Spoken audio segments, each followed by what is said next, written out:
When I first took the job, I didn't think twice about the location.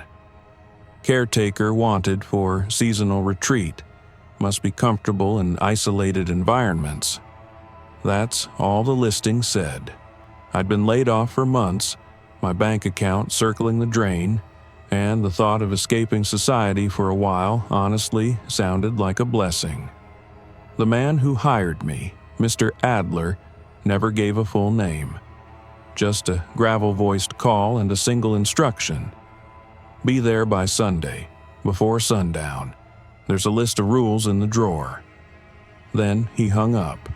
The drive up was long, 4 hours out of town, then another hour off-road through forest so dense the sky practically disappeared. Just trees, moss, and silence. I found the cabin nestled in a clearing that felt carved out by something not quite natural. The structure was old, but solid. 2 floors, stone fireplace, wrap-around porch, and it looked lived in, like someone had been here yesterday. A mug still sat on the table beside a half-open book. I should have turned around then, but the air had a certain hush to it, like the forest itself was holding its breath. It didn't feel peaceful, just waiting. I carried my bags inside and found a note taped to the fridge. Handwritten, block letters, no signature.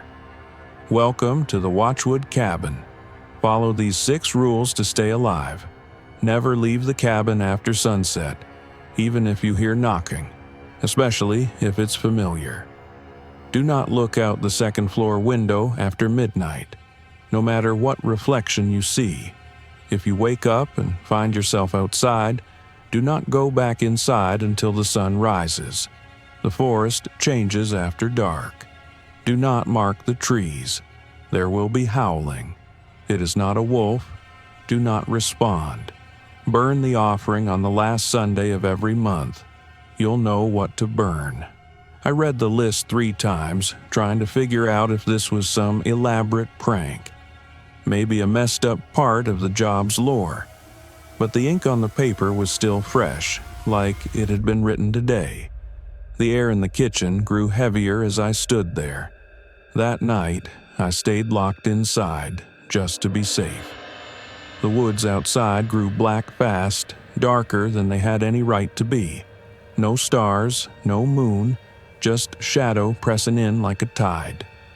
Around 10 p.m., I heard movement outside. Slow, deliberate crunching on the gravel path leading to the porch. Then, a knock. I froze. 3 sharp raps. I stayed in the living room, lights off, breath shallow. Then it came again. Knock, knock, knock. I moved toward the door, feet moving before I could stop myself. Something about the knocks felt familiar, like the rhythm of someone I knew. And then a voice. "Caleb, it's me. Open the door." My stomach dropped. It was my sister's voice. Emily. But Emily had died last year. I backed away from the door like it had grown teeth. Rule number 1. Even if it's familiar. The doorknob jiggled. Once, then twice. The voice came again, softer this time, more pleading. "Please, Caleb. It's cold out here." I clamped my hands over my ears and dropped to the floor. "This isn't real," I whispered. "This isn't real." Outside, the footsteps started again, circling the porch, slow and scraping. Then silence. No retreating steps, no door slam, just gone. I didn't sleep, just sat curled up on the couch with a fireplace poker in my hands and every lamp turned on. The sun didn't rise until after 7 a.m., and when it did, the woods looked normal again, quiet, still. But by then, I understood one thing with perfect clarity. This wasn't just a job. This was a ritual, a test, a trap, and I had agreed to live inside it. The morning after that first night, I tried to pretend it hadn't happened. Tried to act like it was just stress, or maybe a vivid dream brought on by isolation. But pretending only works when the world plays along, and watchwood didn't. The forest was too still, the birds too quiet. No wind, no bugs, no rustling branches. Just that same heavy silence, like everything was paused, watching me. I kept thinking about the rules. I reread them over coffee as if they'd changed overnight. But no, they were the same. Each line was short, blunt, and impossibly specific. It didn't read like superstition. It read like instructions. Someone had survived something to write these. The second floor window rule caught my eye again. It was oddly specific. Do not look out the second floor window after midnight, no matter what reflection you see. Reflections. I hadn't even gone upstairs yet. That evening, I forced myself to act normal. I cooked dinner, I swept the floor, I read a few chapters from a tattered copy of The Call of the Wild I found in the bedroom drawer. Just busy work, anything to keep my mind occupied. At around 11:45 p.m., I was still awake, sitting in bed with a flashlight and the book open in my lap. That's when I heard it. Tap, tap, tap. Not at the front door this time. This came from above me, from the second floor. I froze. The taps came again, softer now, like a fingertip brushing glass. I didn't want to move, but curiosity has a funny way of breaking rules before you even know what you're doing. My body moved on its own, up the narrow staircase, creaking step by creaking step, until I stood in the hallway between the two guest rooms. The tapping had stopped. The window at the end of the hall was covered with an old lace curtain, yellowed with age. I couldn't see much through it, just faint moonlight behind the threads. But I stepped closer. The curtain stirred, not from a breeze. There was no airflow. It moved like it had been touched. I reached out and pulled it aside. The window pane looked out over the back edge of the forest, where the trees clustered thick and sharp. But I barely noticed them, because in the glass, staring directly at me, was a reflection that wasn't mine. It was me, but older, worn, bloodshot eyes, skin pale and sagging, same face, same hairline, but wrong, like a photo warped by heat. His lips didn't move, but I could hear something in my head. "Let me in," it whispered. I stumbled back, hitting the hallway wall so hard I knocked a picture frame to the floor. It shattered, but I didn't care. My breath came fast and shallow. I didn't look at the window again. I turned and bolted down the stairs, slamming the bedroom door behind me and pushing the dresser in front of it. I curled up on the floor, covering my ears as the wind picked up outside. For the first time since arriving, I heard branches groan and sway, but it wasn't the wind moving them. It sounded like something brushing through the trees, tall, slow, deliberate. That night, I didn't sleep. Again. By morning, the forest was silent once more. Too silent. Later, when I went back upstairs, the window curtain had been neatly drawn again. The broken frame was gone. The photo, some generic black and white portrait of a lake, was back on the wall, as if nothing had ever happened. I didn't clean it up. I didn't touch it. I just backed out of the hallway and closed the bedroom doors. But that face, my face, still lingered in my mind. And that voice, "Let me in." The way it didn't move its mouth, but I could feel the words crawling through my skull like ants. The rules weren't arbitrary. They were containment. By the end of the day, I had memorized them. I even copied them into my journal in case something made the original disappear. That night, I stayed downstairs. No books, no lights upstairs. I kept the fireplace going and the curtains drawn tight. But as the clock crept past midnight, the upstairs floorboards creaked again. Something heavy shifted, and then a new sound joined the night. A long, low howl. It started far away, but it didn't echo like a wolf. It sounded wrong, wet, crooked. It drifted closer, and I remembered Rule 5. There will be howling. It is not a wolf. Do not respond. So I didn't. But I was beginning to understand just how many things waited outside that cabin. Some wearing my face, others howling in languages I wasn't meant to hear. And night was only just beginning. By the third night, I stopped pretending I was here to work. There was no caretaking to do, no guests to greet, no plumbing to fix, no real mess to clean. The cabin was already spotless, and yet the air inside never lost its stale, pressed-in tension. It felt like a trap built to look like a home. I didn't go upstairs anymore. After what I'd seen in the window, the entire second floor was off limits in my mind. The door at the base of the stairs stayed shut now, a heavy chair propped beneath the knob just in case. Not that it would help if whatever that thing was decided to come down. So I kept to the ground floor, pacing, checking locks, rereading the rules like they were scripture. That afternoon, I wandered outside. The sun was out, the sky finally clear, and I told myself I needed the air. Just a short loop around the clearing to stay grounded. I kept to the gravel path surrounding the cabin, not daring to step too far into the trees. The forest was dense, branches knotted overhead like clenched fingers. The air smelled like moss and rain-soaked wood. But the quiet, it was the kind that pressed against your eardrums, the kind that wasn't really quiet at all. I was halfway around the cabin when I noticed something new. A trail. Narrow, barely visible, winding off the main path and slipping into the woods like a root trying to hide. I hadn't seen it before, and I had walked this same loop twice now.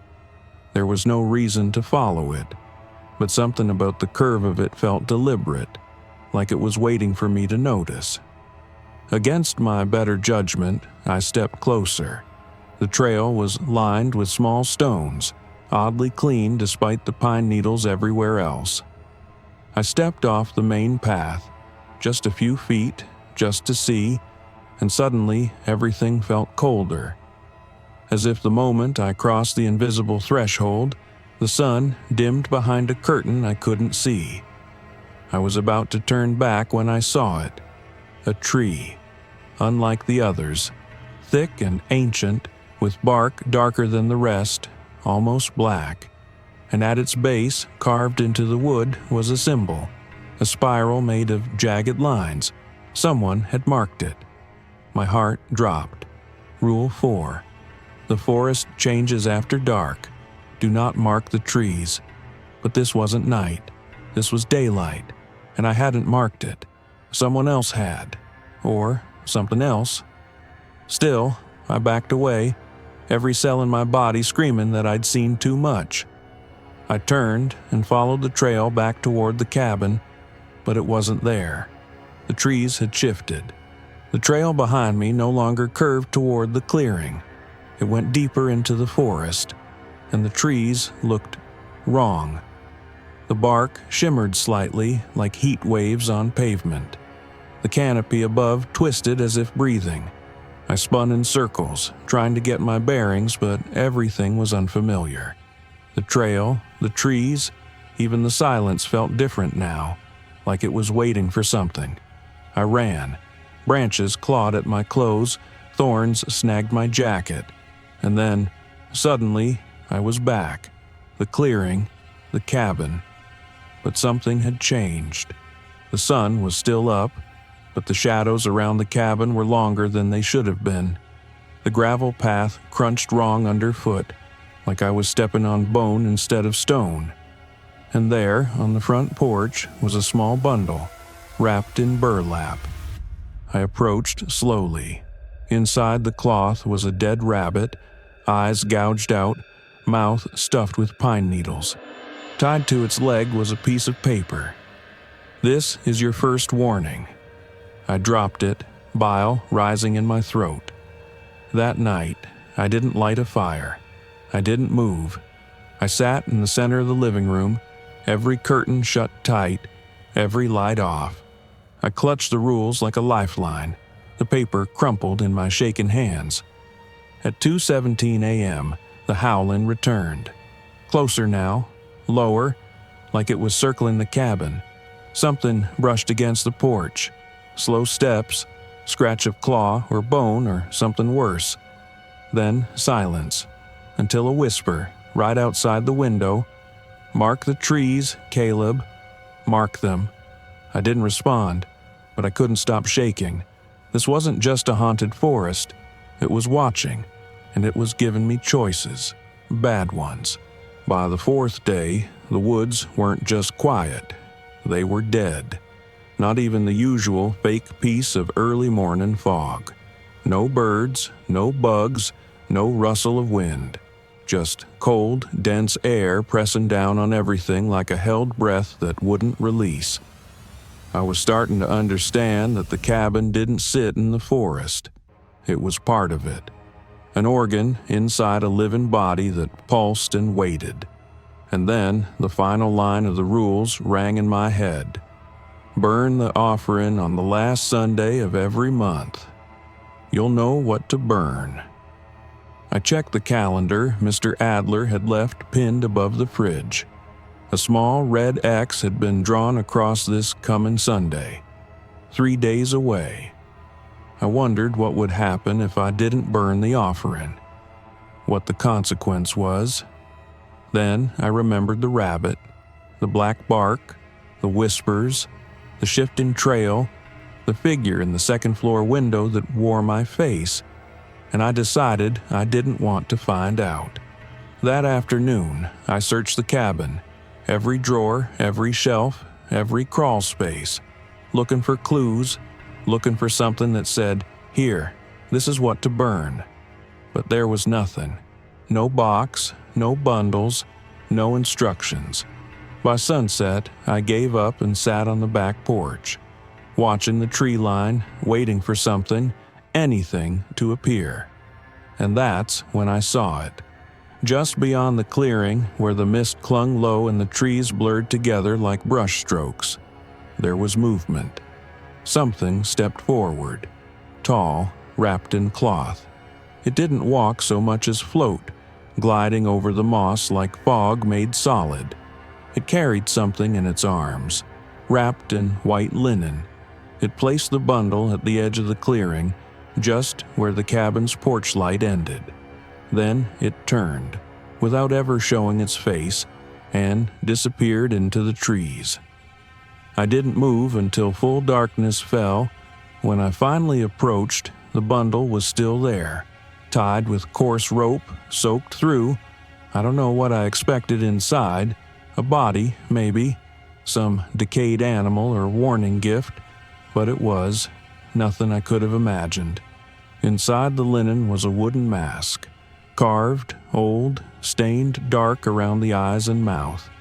Its features were long and stretched with an open, screaming expression. And wrapped beneath it was a sheaf of dried leaves, twisted in twine, and a small slip of paper tucked into the folds. Burn at midnight. Do not watch the smoke. I brought it inside like it was radioactive, laid it on the fireplace hearth, and sat across from it until the clock ticked past 11:59. The cabin creaked as the hour turned. I set the mask and leaves into the fire, struck a match, and stepped back. The flames caught quickly, too quickly, as if the mask wanted to burn. The smoke rose black and oily, curling against the ceiling in strange shapes. Faces, limbs, symbols my mind couldn't keep up with. I remembered the note, "Do not watch the smoke." I turned away, shut my eyes, and covered my ears. The fire cracked and hissed, but beneath it I heard something else. Whispering, a language I didn't know but understood in a way that made my skin crawl. Phrases like, "The gate holds," "The breath is thinning," "He watches from between the bark." I didn't look, I didn't move. Eventually, the whispers stopped. The fire dimmed. When I turned back, the fireplace was empty. No ashes, no mask, no leaves, only the faint smell of rot and pine. That night, I dreamed for the first time since arriving. But it wasn't mine. I was standing in the forest, naked, cold, surrounded by trees that bent toward me like hungry mouths. My hands were bleeding, my feet sunk into black mud, and behind me, the cabin burned. Not fire, not smoke, it melted, and from the center of it a thing crawled out on all fours. Wearing my face, stitched tight at the mouth, eyes full of stars that weren't in the sky. I woke up screaming. The cabin was still there, but the rules were missing. Every copy, even the one I'd handwritten in my journal, gone, erased like they had never existed. I didn't sleep after the dream. Every time I closed my eyes, I saw it, that stitched version of me crawling from the melting cabin, its limbs bent wrong, its eyes full of stars. It wasn't just a nightmare, it was a message, a preview. When the sun finally rose, I stumbled outside, hoping for clarity, for proof the world still made sense under daylight.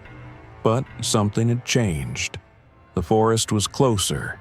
The trees, once held at a respectful distance around the clearing, had moved in, subtly, but unmistakably. I stood on the porch, mouth dry, heart crawling in my chest, and measured it with my eyes. The nearest pine had been a good 50 feet away. Now it was maybe 20, and the black-barked tree, the one with the spiral carved into its trunk, was at the very edge of the steps, closer than it had any right to be. I backed inside, shut the door, and bolted it. That afternoon, the lights stopped working, every bulb, every switch. The generator out back was silent, though I could still hear the distant thrum of power lines humming far off in the woods, as if the electricity had chosen not to reach me anymore. By sundown, the shadows inside the cabin felt heavier, not just darker, but alive. They stretched longer than they should have, twitched when I wasn't looking, drifted along the corners of the ceiling like they were following me from room to room. That night, the howling started earlier, 8:46 p.m. It rose from the edge of the forest like a siren call, low, long, sorrowful. It sounded wrong. There were too many layers in it, like a dozen mouths howling at once, all slightly out of sync. It wasn't a call to hunt. It was mourning, or warning. I covered the windows, shut off the flashlight, and sat in the center of the living room, knees to chest. I didn't speak. I didn't breathe louder than I had to, but the cabin didn't feel safe anymore. Just after midnight, I heard something breathing behind the walls. It wasn't a rodent, not an animal. It was two steady, slow, deep exhalations, like something enormous resting just beyond the wood, waiting for me to fall asleep. Then came the tapping. Not at the front door, not the window, from the ceiling. Tap, tap, tap. I looked up. The plaster above the fireplace had started to bubble, like something was pressing against it from above. The upstairs, the room with the cursed window. I grabbed my flashlight and pointed it upward, even though the batteries were failing, and I saw it. A single droplet of black water fell from the ceiling. It hit the stone hearth and hissed like acid, leaving behind a burned spot the size of a handprint. I didn't stay to watch what came next. I locked myself in the pantry, the only room with no windows and a door thick enough to muffle sound. That's when I heard the voice again, not outside, inside the walls. Caleb. It was my voice, but wrong, slower, more hollow, like it had been filtered through centuries of rot. Let me in. I curled tighter against the shelves. The walls around me pulsed with heat. Something scraped against the other side of the door, slow and deliberate. Nails or claws. Then silence. For a moment, I thought it had passed. Then I noticed the sound had shifted outside. No longer scratching, but dragging. I cracked the door open just enough to see the living room. There, resting across the floorboards, was a new bundle. Same burlap, same shape. But this one was breathing. I didn't touch it. I didn't go near it. I shut the pantry door again and waited. By morning, the bundle was gone, but the floorboards where it had rested were warped, like something heavy and wet had soaked through them in the night. The black spot on the hearth had grown, and the whisper was still echoing in my head. Let me in. I was done pretending. The cabin wasn't a shelter. It wasn't a job. It was a threshold, a mouth waiting to open, and every night something on the other side pressed harder against it. That morning, I packed my bags, whatever I could carry. I didn't care if I lost the paycheck or broke the contract. I didn't care if Adler blacklisted me from every remote gig in the country. I just wanted out. But the forest wouldn't let me go. I opened the front door, and the trail was gone. The gravel loop around the cabin had vanished. So had the clearing. In its place was a wall of trees, thick and ancient, rising like cathedral columns. I took one step past the porch, and the air changed. Colder, tighter, full of pressure. Like I'd stepped into something's mouth. Still, I ran. I don't know how long I moved through those trees. Minutes? Hours? The light never changed. The shadows stayed fixed. My compass spun. My phone died. My breath came hard and ragged, and the woods never thinned. Worse, they looped. At some point, I stumbled into the exact same clearing I'd tried to flee. The cabin was there, waiting. But now, something has changed. A figure stood on the porch. It wore my face, but it wasn't me. Its arms hung at odd angles. Its skin was too tight. The stitched mouth from the dream was gone, but the smile remained. Wide, unnatural, splitting its cheeks up to the jaw. It lifted one hand and beckoned me. Come home, it seemed to say. I didn't go to it. I backed away, back into the trees, tripping, falling, crawling through moss and fog until the figure was gone from view. I spent the day hiding in the woods, too afraid to sleep, too afraid to scream. And then night came again, faster this time, hungrier. The howling began before the last light left the sky. It came from every direction, from below, from above, from inside the trees. And in it, I could hear my own voice, splintered, fractured, whispering the rules I'd been told to follow, as if mocking me. Never leave after sunset. Do not look out the window. If you wake outside, do not go back in. I was still outside, and I remembered Rule 3. If you wake up and find yourself outside, do not go back inside until the sun rises. But I hadn't woken up here. I'd chosen to run. So did the rule apply? I didn't know, and I was too tired to figure it out. So I did what I never should have done. I went back inside. The door was unlocked. Of course it was. The living room was darker than it should have been. The walls no longer reflected light. They absorbed it. The fireplace glowed faintly, not with flame, but with breath. Something was alive inside it. And sitting in my chair, my old armchair by the window, was him. Me, the other. He looked up as I entered, tilted his head, spoke. You broke them. His voice was mine, but it scraped, like words etched into bone. You were warned. You were chosen. You were trusted. I didn't answer. I stepped back toward the door, but it closed on its own. The lock clicked. The cabin began to tremble. The walls pulsed like lungs expanding. And then it spoke.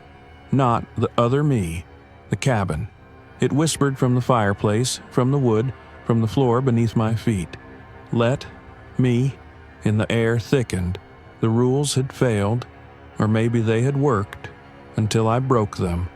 The other me stood now, moving wrong like a puppet pulled by strings soaked in oil. He raised a hand, and I realized he wasn't here to hurt me. He was here to replace me, because I had invited him, because I had broken the circle, because the offering wasn't the mask or the leaves or the bundle. It was me. I don't remember what happened next. I woke up this morning on the cabin floor, alone. The forest had receded. The clearing was back. The trees were where they belonged. The trail had returned. Everything was normal, except for one thing. A note sat on the table, handwritten, familiar. Caretaker position available. Must follow 6 simple rules: excellent pay, remote location, start immediately, the forest remembers, the cabin is hungry, and the door is never really closed. I didn't write it, but it was in my handwriting. And when I looked in the mirror, the man staring back, he smiled too wide.